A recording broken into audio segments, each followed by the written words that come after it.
Di Mazmur 147, ini dari ayat 1 sebenarnya ya, tapi saya bacakan dari ayat 10 sampai ayat 20. Ada beberapa hal menarik yang bisa kita pelajari. Ayat 10, ia tidak suka kepada kegagahan kuda, ia tidak senang kepada kaki laki-laki.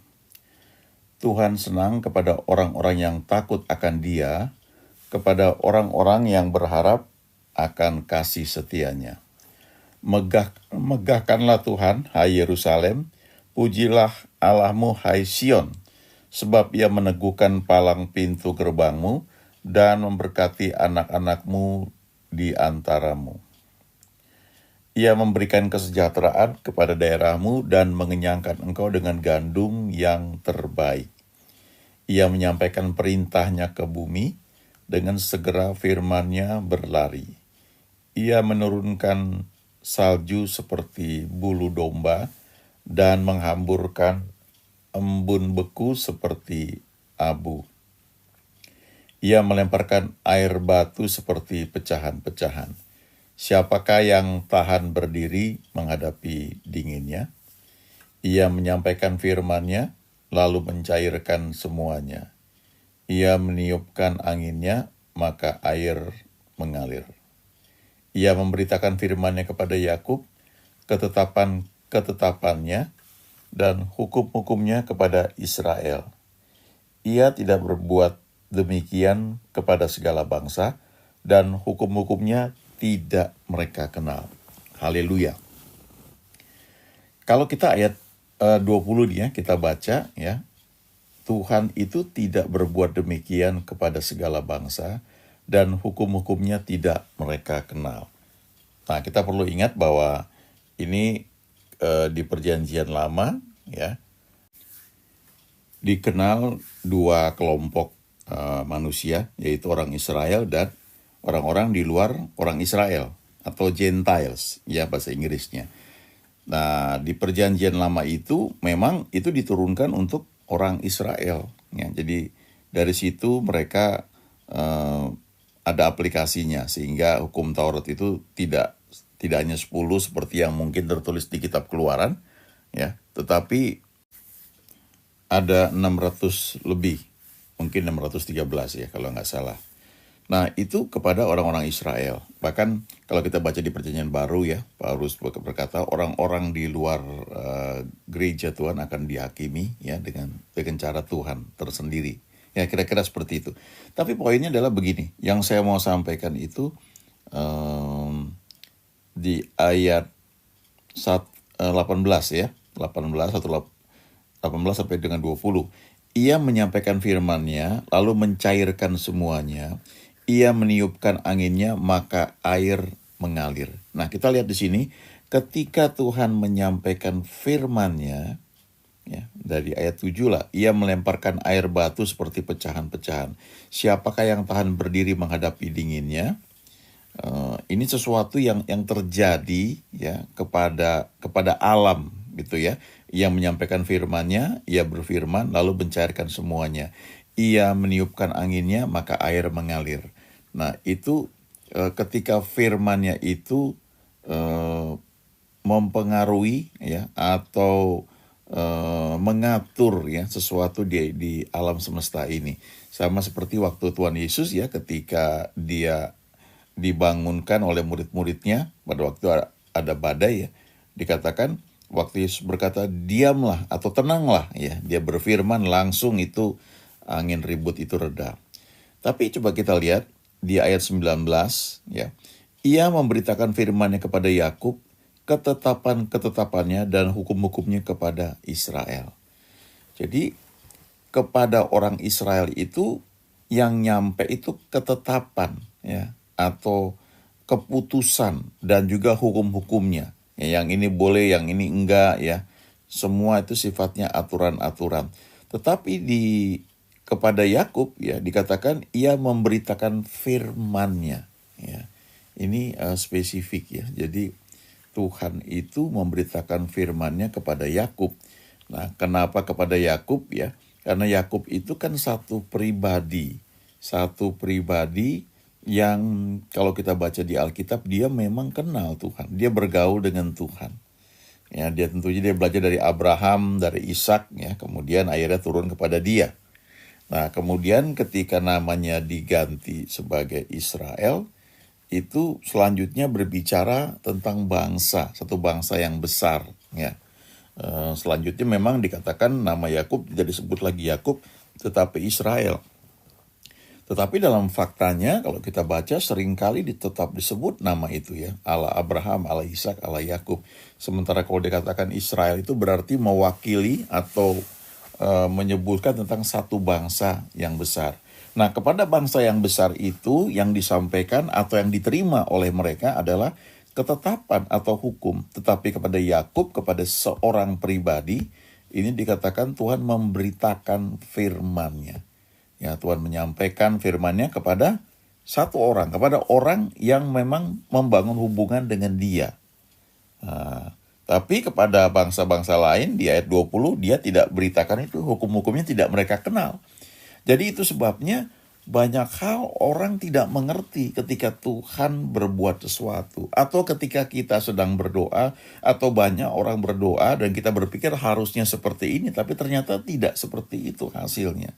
Dan itu mungkin membingungkan. Nah, jadi jangan heran memang kalau kita berinteraksi dengan orang-orang yang tidak kenal Tuhan, tidak percaya Tuhan, kita tidak bisa memaksakan apa yang kita percaya itu kepada mereka, karena mereka tidak kenal. Karena dikatakan di ayat 20, hukum-hukumnya tidak mereka kenal. Ya, dulu waktu saya belum diajar firman Tuhan, saya nggak tahu kalau memberikan contekan itu nggak boleh, ya itu dosa. Ya, saya berpikir itu menolong orang lain, ya, karena saya nggak tahu. Ya. Tapi setelah diberitahu baru saya ngerti, oh itu nggak boleh. Nah, coba perhatikan lagi ayat 10, ini menarik. Ia tidak suka kepada kegagahan kuda, ia tidak senang kepada kaki laki-laki. Ya. Ini ayat sekian tahun yang lalu waktu saya masih kuliah, waktu saya baca, saya bingung juga ini. Kok kenapa Tuhan gak suka kepada kegagahan kuda, ya, tidak senang kepada kaki laki-laki. Kalau di Amsal dikatakan kuda dipersiapkan untuk hari peperangan, tetapi kemenangan ada di tangan Tuhan.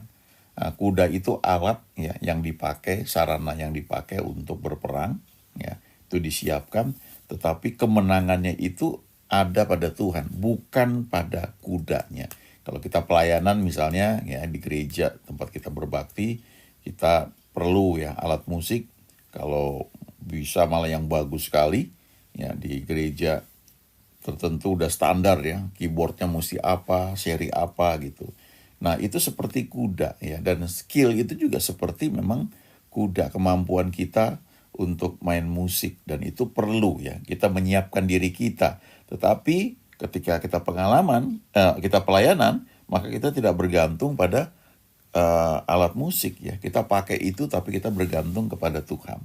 Ayat 11 mengatakan Tuhan senang kepada orang-orang yang takut akan Dia, kepada orang-orang yang berharap akan kasih setianya. Jadi dari ayat 10 sampai ayat 20 ini kita belajar bahwa Tuhan itu menyukai orang yang bergaul dengan Dia. Takut akan Dia di ayat 11 itu artinya orang yang respect, hormat, ya, yang mengasihi Dia, membangun hubungan dengan Dia, yang selalu menanti-nantikan Dia.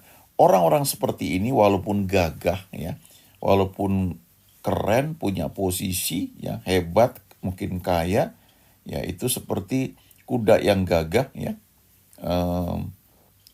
Tetapi orang-orang seperti ini yang di ayat 11 itu yang Tuhan sukai adalah mereka berharap kepada Tuhan. Mereka membangun hubungan dengan Tuhan. Makanya di ayat 10 dikatakan ia tidak suka kepada kegagahan kuda, ia tidak senang kepada kaki laki-laki. Itu bicara tentang kesombongan, sesuatu yang mungkin kita banggakan. Termasuk kalau kita misalnya di gereja kita punya alat musik yang keren, ya, bersyukur untuk hal itu, tapi bukan itu yang menjadi patokan atau andalan kita. Tetap hubungan kita dengan Tuhan, ketergantungan kita dengan Tuhan, itu yang senantiasa harus selalu ada. Kalau kita bekerja dapat posisi bagus, ya mengucap syukur, tetapi jangan sampai itu seperti kegagahan kuda yang kita banggakan. Ayat yang selanjutnya ya, ini juga menarik di Mazmur 103 ayat 7 ya. Ia telah memperkenalkan jalan-jalannya kepada Musa, perbuatan-perbuatannya kepada orang Israel. Musa itu juga sama seperti Yakub, orang yang membangun hubungan dengan Tuhan. Orang ini sebenarnya luar biasa karena dia 40 tahun dia tinggal di Mesir, di istana Firaun, dia menerima fasilitas yang terbaik ya, sebagai anak angkat dari putri Firaun. Dia menerima pendidikan, ya, makanan yang terbaik semua, dan kemudian dia punya posisi yang bagus ya di Mesir. Ada yang mengatakan kemungkinan dia menjadi seorang jenderal yang hebat karena dia berkuasa dalam perkataan dan perbuatannya. Tetapi pada usia 40 tahun itu dia sudah tahu bahwa ada panggilan Tuhan dalam hidupnya. Lalu dia bergerak. Ya, dia dengan cara dia berpikir Tuhan mau pakai dia ini karena dia punya posisi, perkataannya berkuasa, ya. Jadi orang akan dengar dia. Ya. Tetapi ketika dia membunuh satu orang Mesir, dia menyembunyikan mayat itu dalam pasir. Kemudian besoknya ketika dia sedang bertemu dengan orang Israel yang lain, lalu mereka bilang, memang kamu siapa mau ngatur kami? Ya, kamu mau bunuh aku juga seperti yang kamu buat pada orang Mesir itu? Lalu Musa ketakutan karena dia pikir ini pasti sudah ketahuan beritanya ini. Lalu dia lari, ya, dan dia lari selama 40 tahun dia tinggal ya di padang gurun. Dia jadi gembala, kambing domba, semua kemewahan Mesir yang tadinya dia miliki, jadinya dia harus tinggalkan. Nah, 40 tahun itu berlalu ya, setelah dia lari dari Mesir sampai dia usia 80 tahun, itu membuat dia seperti tidak lagi bisa percaya pada semua skill, semua kemampuan yang pernah dia miliki, yang mungkin tanpa sadar bisa membuat dia sombong, atau mungkin memang dia sudah sombong pada saat itu. Jadi 40 tahun itu berlalu dan akhirnya ketika Tuhan panggil dia lagi untuk melepaskan orang Israel dari Mesir, sebagaimana sebelumnya dia udah tahu bahwa Tuhan mau pakai dia udah gak berani, ya. Dia udah gak bergantung pada kekuatan dia lagi. Nah, sebenarnya ini yang Tuhan inginkan ya dalam kehidupan kita, apalagi orang-orang yang Tuhan mau pakai ya dalam posisi yang tinggi, sebagai pemimpin, ya, sebagai leader. Itu diperlukan orang-orang yang memang rendah hati, ya, tidak mengandalkan kekuatannya atau pengalamannya atau kehebatannya, sekalipun memang itu diperlukan, ya, karena berpengalaman, karena punya skill, pengetahuan itu kan secara logika bermanfaat sekali. Tetapi kalau bergantung kepada itu yang disebut kegagahan kuda, ya. Kita bergantung pada kekuatan manusiawi kita, ya, yang dikatakan terjadi Mazmur 147 ya, bahwa ia tidak suka pada kegagahan kuda, ya, atau kaki laki-laki. Jadi Tuhan itu senang pada orang-orang yang berharap kepada dia. Nah, Musa ini orang yang bergaul dengan Tuhan, ya, hatinya lembut. Dikatakan bahwa kalau Tuhan berbicara dengan dia itu berhadapan muka. Nah, kepada orang seperti ini Tuhan mengajarkan, Tuhan memperkenalkan jalan-jalannya, dikasih tahu ya cara dia kerja. Tuhan bergaul dengan dia juga tadi kepada Yakub, ya, ia memberitakan firman-Nya kepada Yakub. Tetapi kepada orang Israel cuma perbuatan-perbuatannya, hasilnya saja yang ditunjukkan, ya. Kalau di Mazmur 147 tadi itu masih mending, dikatakan bahwa ketetapan-ketetapannya, hukum-hukumnya, aturan-aturannya itu diberikan, perkenalkan. Tetapi kepada orang-orang yang dekat dengan Tuhan, yang membangun hubungannya dengan Tuhan, seperti Yakub, ya, Tuhan memberitakan firman-Nya. Nah, seperti Musa, Tuhan memperkenalkan jalan-jalannya kepada Musa. Ditunjukkan cara kerja dia ini seperti ini. Dan itu yang sebenarnya paling penting, ya, dalam hidup kita. Kita mengenal jalan-jalannya. Kita tidak hanya mengenal aturan yang ini boleh, yang ini enggak ya. Tapi kita kenal dia secara pribadi sehingga kita bisa menangkap esensi dari aturan-aturan yang kita lihat atau kita tahu atau kita dengar itu disampaikan ya berlaku di mana-mana. Nah, Mazmur 78 ayat 11 mengatakan di sini, mereka melupakan pekerjaan-pekerjaannya dan perbuatan-perbuatannya yang ajaib yang telah diperlihatkannya kepada mereka. Nah, ini yang menyebabkan orang-orang Israel pada waktu itu akhirnya tidak masuk tanah perjanjian. Ya. Mereka lupa tentang perbuatan-perbuatan besar yang telah Tuhan kerjakan dalam hidup mereka. Tapi memang juga itu karena mereka cuma melihat perbuatan saja. Ya. Mereka butuh daging, Tuhan buat mujizat ya. Lalu mereka menghadapi Firaun ya, ketika keluar dari Mesir itu. Mereka berseru kepada Tuhan, lalu Tuhan membelah laut merah, laut Teberau. Itu perbuatan-perbuatan yang ajaib ya, pekerjaan-pekerjaannya. Mereka tidak kenal atau membangun hubungan dengan Tuhan lebih dalam lagi. Mereka cuma lihat mujizatnya itu, dan itu pun mereka lupa ya. Sehingga berkali-kali mereka bersungut-sungut dan mereka mengalami banyak masalah ya. Bahkan ketika sudah di tanah perjanjian pun kalau kita perhatikan ya, seringkali kan terjadi kalau raja yang memimpin orang Israel itu tidak bergantung kepada Tuhan, maka kemudian bangsa itu mulai menyimpang. Lalu ketika mereka perang, mereka kalah. Dan itu terjadi berkali-kali. Ya. Jadi ada satu poin yang perlu kita ingat di sini. Jangan lupakan pekerjaan-pekerjaan atau perbuatan yang ajaib yang telah kita alami bersama Tuhan. Makanya di ayat-ayat sebelumnya itu dikatakan itu perlu diajarkan ya. Bahkan dibuat jadi lagu, ya, jadi nyanyian pengajaran yang bisa dari Asaf ya dan sebagainya. Tapi poinnya adalah supaya kita ingat ya apa yang telah Tuhan buat dalam hidup kita gitu. Nah, orang Israel ini pada waktu itu tujuan dari Mazmur 78 ini ya dan juga Mazmur lainnya dikatakan supaya mereka ingat ya. Supaya mereka menaruh kepercayaan kepada Allah dan tidak melupakan perbuatan-perbuatan Allah, tetapi memegang perintah-perintahnya. Jadi mereka ingat bagaimana Tuhan telah menolong, memberkati, menjaga. Ya. Mereka ingat mujizat yang telah Tuhan buat. Ya. Dan kemudian mereka memegang perintah-perintahnya. Tapi lebih dari itu sebenarnya, yang lebih penting lagi, bahkan paling penting adalah membangun hubungan dengan Tuhan.